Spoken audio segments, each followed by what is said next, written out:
जय Hind defence lovers.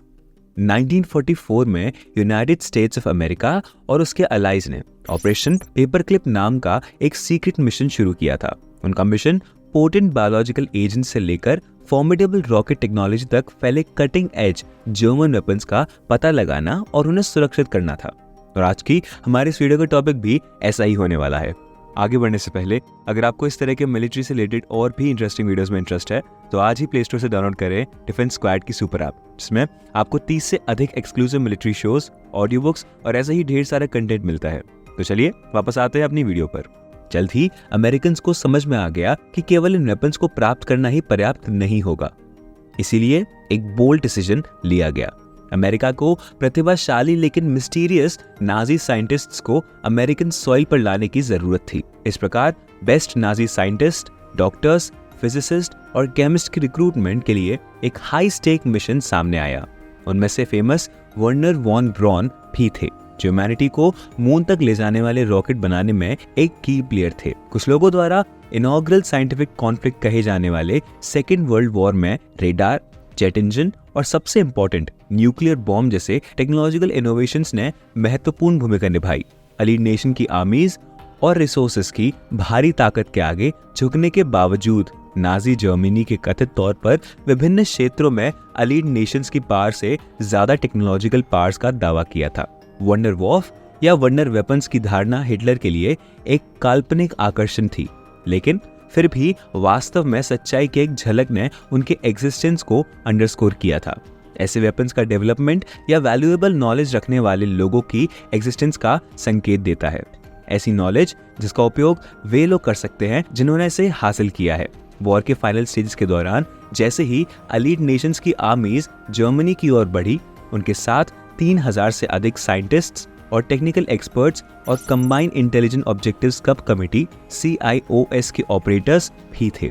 1944 की गर्मियों के दौरान लंदन में एस्टैब्लिश्ड इस joint British American task force का उद्देश्य जर्मन साइंस के विभिन्न पहलुओं का पता लगाना था, जिसमें radar, missile, aircraft, medicine, bombs, fuse, chemical और बायोलॉजिकल वेपन्स और बहुत कुछ शामिल था। फिर भी CIOS ने आइसोलेशन में काम नहीं किया। एक और प्रयास अल्सोस मिशन था, जिसमें डिफीटेड एनिमी नेशन से जितनी हो सके उतनी वैल्यूएबल इंफॉर्मेशन निकालने के लिए अक्सर सहयोग करता था और कभी कभी CIOS के साथ compete करता था। इस मिशन के एजेंट्स ने बॉन यूनिवर्सिटी में एक पोलिश लैब टेक्नीशियन से सब्सटैंशियल डॉक्यूमेंट्स का एक बड़ा कलेक्शन प्राप्त किया, जिसमें एक क्लासिफाइड लिस्ट भी शामिल थी जिसे ऑसनबर्ग लिस्ट के रूप में जाना जाता था। इस कंपाइलेशन में थर्ड रीच के टॉप साइंटिस्ट के नाम, एड्रेस और क्रिटिकल डिटेल्स शामिल थी, जो ब्लैकलिस्ट और उसके बाद की गिरफ्तारियों की फाउंडेशन बनाते हैं। जर्मनी के सरेंडर के बाद जॉइंट इंटेलिजेंस कमिटी JIC ने इमर्जिंग सोवियत थ्रेट का सामना करने पर ध्यान केंद्रित किया। सिचुएशन को मेजर करने के लिए इसके ऑपरेटर्स ने 15 जून और 9 अगस्त 1945 के बीच 16 मेजर इंटेलिजेंस रिपोर्ट्स लिखी। उनमें से सबसे इंपॉर्टेंट USSR की मिलिट्री कैपेबिलिटी और फ्यूचर इंटेंशंस का डिस्क्रिप्शन था। इन शॉर्ट, इसने वार्निंग दी कि स्टालिन का सोवियत यूनियन एक आइडियोलॉजिकली हॉस्टाइल एंटिटी है जो ग्लोबल डोमिनेशन की तलाश जारी रखेगा। अक्टूबर में JIC इंटेलिजेंस रिपोर्ट ने जॉइंट चीफ ऑफ स्टाफ को सलाह दी कि गाइडेड मिसाइल के क्षेत्र में 10 लीडिंग जर्मन साइंटिस्ट में से 8 लापता हो गए थे, जिन्हें शायद सोवियत ने जब्त कर लिया था। अधिक परेशान करने वाली बात यह थी कि 2 प्योर जर्मन फिजिक्स इंस्टीट्यूट को USSR में अलग कर दिया गया, उधर ले जाया गया और फिर से इकट्ठा कर दिया गया, जो उस समय पूरे रशिया में चल रहे intensive Soviet scientific research programs के अंदर था। यह खोने का डर था जिसने अपने साइंटिस्ट सहित जर्मन साइंस को इंटेंसिफिकेशन के अमेरिकी प्रयासों को तीव्र और व्यवस्थित करने के लिए प्रेरित किया था। 1945 की गर्मियों के अंत में JIC का एक सब डिवीजन बनाया गया, जॉइंट इंटेलिजेंस ऑब्जेक्टिव एजेंसी या JIOA इसका नाम था। इस नए ग्रुप ने तेजी से विस्तार कर रहे नाजी साइंटिस्ट प्रोग्राम, जिसे ऑपरेशन ओवरकास्ट कहा जाता है, का पूर्ण नियंत्रण प्राप्त कर लिया, जिसे नवंबर 1945 में पेपरक्लिप का नाम दिया गया था। जिस मूवमेंट से JIOA ने कंट्रोल संभाला, जर्मनी के साइंटिस्ट्स का एम्प्लॉयमेंट विशेष रूप से और स्ट्रेटेजिकली सोवियत यूनियन पर मिलिट्री सुप्रीमेसी हासिल करने के उद्देश्य से था। इससे पहले कि Soviet United states of America पर हावी हो सके, उन्हें यूएसए के राइट फील्ड ओहायो जैसे क्षेत्र में स्थापित किया गया। पोटेंशियल वॉर क्रिमिनल को एम्प्लॉय करने की मोरालिटी अधिकांश भाग के लिए मिलिट्री एस्टैब्लिशमेंट द्वारा साइडलाइन कर दी गई थी।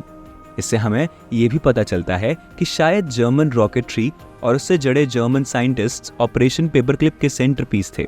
जर्मन वी सीरीज के रॉकेट और विशेष रूप से V2 रॉकेट, जिसे अक्सर एक टेरर वेपन माना जाता है, एक अनप्रेसिडेंटेड डिवाइस था जिसे कोई भी फाइटर एयरक्राफ्ट मार गिराने में सक्षम नहीं था और जो हेल्पलेसनेस के कारण एनिमी पॉपुलेशन को डीमोरलाइज करने के लिए एकदम सही साबित हुआ। V2 रॉकेट प्रोग्राम के सेंटर में वर्नर वॉन ब्रॉन का नाम एक प्रोडिजियस साइंटिस्ट की तरह आया, जो सेकेंड वर्ल्ड वॉर के एंड में 30s के दशक का एक व्यक्ति था। वह एक अमीर एरिस्टोक्रेटिक बैकग्राउंड से आया था। रॉकेट साइंटिस्ट के एक ग्रुप ने, जिसमें खुद वॉन ब्रॉन और जनरल वॉल्टर डॉनबर्ग शामिल थे, 2 मई 1945 को अमेरिकन के सामने सरेंडर कर दिया। इस समय तक वॉन ब्रॉन पहले से ही रॉकेट रिसर्च के लिए CIOS की ब्लैकलिस्ट में टॉप पर थे। वॉन ब्रॉन को विश्वास था कि उनका काम इतना इंपॉर्टेंट है कि अमेरिकन उन्हें कभी भी नुकसान नहीं पहुंचाएंगे। जर्मनी में अपने काम के प्रोडक्शन टारगेट्स को पूरा करने के लिए स्लेव लेबर के उपयोग के बावजूद वॉन ब्रॉन के बारे में कोई गिल्ट नहीं था और वो एक कैदी के बजाय एक सेलिब्रिटी की तरह बिहेव करते हुए पाए गए। उसके पकड़े जाने के बाद V2 रॉकेट प्रोडक्शन उसके साथ यूनाइटेड स्टेट्स ऑफ अमेरिका चला गया। बाद में V2 रॉकेट का उपयोग विभिन्न प्रयोगों के लिए किया गया और एंड में सैटर्न 5 जैसे कॉम्प्लेक्स रॉकेट्स के डेवलपमेंट का रास्ता दिखाया। एक और इम्पॉर्टेंट फिगर डॉक्टर एडोल्फ बुसेमेन थे, जिसका जन्म 1902 में जर्मनी में हुआ था और वो एक डिस्टिंग्विश्ड एरोनॉटिकल रिसर्चर थे। 1924 में इंजीनियरिंग में PhD करने के बाद वो 1925 में मैक्स प्लैंक इंस्टीट्यूट में शामिल हो गए और 1930 में जॉर्जिया ऑगस्टा यूनिवर्सिटी में प्रोफेसर बन गए। बुसेमैन ने ब्राउनश्वेग लेबोरेटरी में रिसर्च का डायरेक्शन किया और 1935 में वोल्टा में सुपरसोनिक स्पीड पर ड्रैग रिडक्शन पर एक ग्राउंड ब्रेकिंग थ्योरी वोल्टा कांग्रेस में प्रस्तुत की। सेकेंड वर्ल्ड वॉर के बाद उन्होंने विंग स्वीप थ्योरी पर अपना काम जारी रखते हुए रशिया के साथ टेंशन्स के बीच यूनाइटेड स्टेट्स ऑफ अमेरिका की सहायता की। तो चलिए अब हम इसके साथ केमिकल वेपन्स के बारे में भी कुछ जान लेते हैं, क्योंकि अगर वॉर पूरी तरह से केमिकल अटैक्स तक बढ़ जाती तो एडवांटेज जर्मनी के फेवर में झुक जाता। 1945 की गर्मियों में सैकड़ों अन्य जर्मन केमिस्ट्स के बीच डॉक्टर जेरार्ड श्रेडर को अमेरिकन ने पकड़ लिया और पूछताछ के लिए हेसे में क्रांसबर्ग कैसल में ले जाया गया। यह पता चला कि श्रेडर एल्बियट गलती से ही सही तबुन नाम की एक डिवास्टेटिंग न्यू नर्व गैस का निर्माता था, जो अब इनफेमस सैरिन वेरिएंट जैसे लीथल गैसेस के प्रीकर्सर के रूप में काम कर रही थी। पहले लिवरकुसेन में IG फार्बिन की एक इंसेक्टिसाइड में एम्प्लॉयड श्रेडर ने वीवल्स और लीफ लाइस को खत्म करने के लिए एक पेस्टिसाइड डेवलप करने का प्रयास किया था। हालांकि प्रिपरेशन 9/91 कोडनेम वाले सियानाइड कंटेनिंग फ्यूमिगेट को सिंथेसाइज करने पर उन्हें इसकी मैसिव लिथैलिटी का एहसास हुआ, जिससे यह पेस्टिसाइड के उपयोग के लिए अनसूटेबल हो गया, जिससे उन्हें काफी अफसोस हुआ। हालांकि थर्ड रीच की केमिकल वेपन डिपार्टमेंट ने न्यू सब्सटेंस के लिए एक डिस्ट्रक्टिव एप्लीकेशन की इमेजिनेशन करी और एंड में जर्मन आर्मी के लिए इसका 1 किलोग्राम प्रोड्यूस करने के बाद इसे ताबुन नाम दिया गया। जैसे जैसे ऑपरेशन पेपरक्लिप आगे बढ़ा, अमेरिका ने ताबुन सिंथेसिस के एक एक्सपर्ट डॉक्टर फ्रेडरिक हॉफमैन को इफेक्टिवली इंपोर्ट किया। हॉफमैन ने तुरंत अमेरिकन के लिए पोटेंशियल केमिकल वेपन्स बनाना शुरू कर दिया। इसके अलावा हॉफमैन पूरे वॉर के दौरान एंटी नाजी था और उसके पास इस बात की कंफर्मेशन करने वाला एक एफिडेविट भी था। इसके अतिरिक्त उनके पिता ने अमेरिकन के लिए जासूसी करके अपनी जान जोखिम में भी डाल दी थी, जिसमें वॉर क्रिमिनल से लेकर इनोसेंट टैलेंटेड साइंटिस्ट तक के डाइवर्स पर्सनालिटीज को अंडरस्कोर किया गया था, जिन्हें ऑपरेशन पेपरक्लिप ने निशाना बनाया था। अब हम शॉर्ट में ये भी जान लेते हैं कि कैसे हुआ ऑपरेशन पेपरक्लिप का पर्दाफाश। ऑपरेशन का खुलासा तब सार्वजनिक हुआ जब न्यूयॉर्क टाइम्स ने एक सीक्रेट मिलिट्री प्रोग्राम के तहत अमेरिका में रहने वाले नाजियों की उपस्थिति का खुलासा किया। इस खुलासे और इसके बाद की कहानियों की अलग अलग ग्रुप्स और आम जनता ने व्यापक निंदा की। जर्मन साइंटिस्ट के एम्प्लॉयमेंट के खिलाफ अमेरिका में प्रोमिनेंट पॉलिटिकल फिगर्स की आपत्तियों और विरोध के बावजूद ऑपरेशन पेपरक्लिप विशेष रूप से वर्नर वॉन ब्रॉन के मामले में बिना किसी नुकसान के आगे बढ़ता रहा।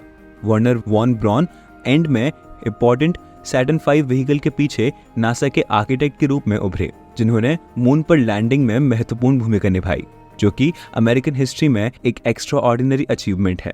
चाहे सही हो या नहीं, ऑपरेशन पेपरक्लिप 1600 से अधिक साइंटिस्ट्स को वेस्ट में ले गया। उन्हें विभिन्न प्रयासों में शामिल किया गया और पेटेंट और इंडस्ट्रियल प्रोसेसेस में 10 बिलियन अमेरिकी डॉलर्स के इंटेलेक्चुअल रिपरेशन में महत्वपूर्ण योगदान दिया गया। उनमें से केवल एक व्यक्ति को नाजी रिजीम के दौरान क्राइम्स के लिए मुकदमे का सामना करना पड़ा, फिर भी उसे कभी दोषी नहीं ठहराया गया। पेपरक्लिप अर्ली कोल्ड वॉर की अधिक कंटेंशियस प्लान्स में से एक है, जो वेस्टर्न अथॉरिटीज द्वारा सोवियत कम्युनिज्म के प्रति प्रोफाउंड फियर का संकेत है। पूरे विरोधियों के साथ तेजी से सहयोग करने की ये इच्छा सोवियत थ्रेट की परसीव्ड मैग्नीट्यूड और इस नए एडवर्सरी के खिलाफ एकजुट होने की अर्जेंसी को अंडरस्कोर करती है। तो आज के हमारे इस एपिसोड में इतना ही। पसंद आया तो लाइक और शेयर जरूर करें और चैनल को सब्सक्राइब करना ना भूलें। धन्यवाद।